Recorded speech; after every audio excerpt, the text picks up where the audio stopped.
I chose Point Loma because of the surf.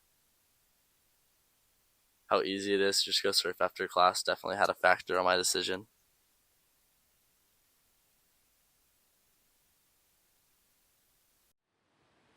Localism is pretty tough around here.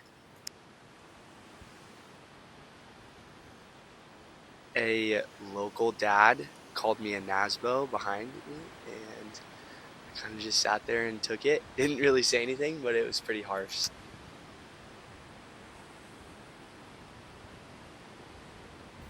You know, it can be a very inhospitable set of breaks.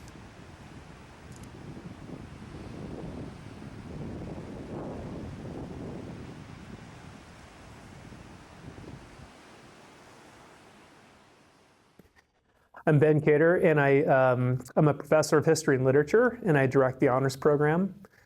I've worked here almost 8 years. I was a student here in the 90s, and I'm glad to be back teaching here. What localism is this state of mind and a behavior that is very possessive of a particular locale. It does provide some kind of organization and order in the water. It didn't fall from the heavens, and people didn't set out to create like localism.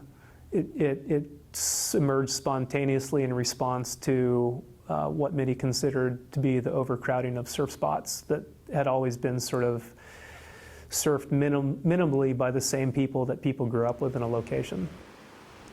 You're here for 4 years, 5 years, 6 years, or whatever, and then you'll probably move away. That seems to be short term. And one of the things that is vital, perhaps the most important thing to becoming a local, is having a long-term commitment to a place. That's sort of like the definitive criteria.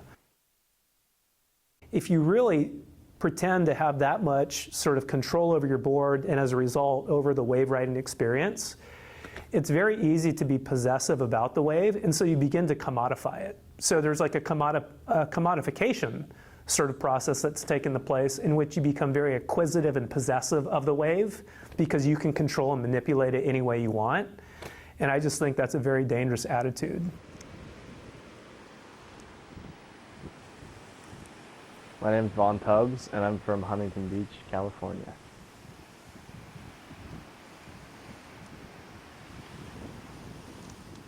There definitely is animosity towards college students. Like on the cliff a couple weeks ago, there was, it's funny, there's like a big cliff face, and someone spray painted "Nasbo's not welcome," like in all caps letters.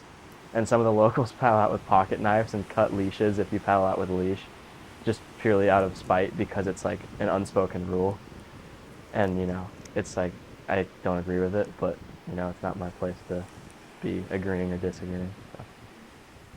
And there's a lot of students here that, especially the ones that surf good, that just think they own the place because they surf better than the locals, and that it really does cause problems.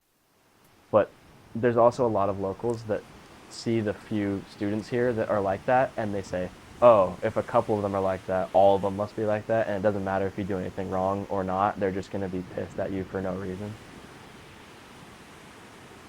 I'm from Kauai, and there is definitely localism there.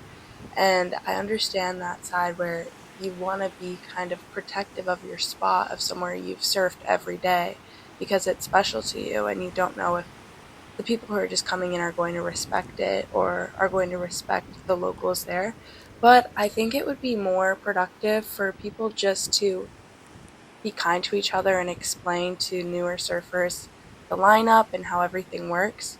I think that could aid to the problem of localism, maybe fostering a more inclusive community.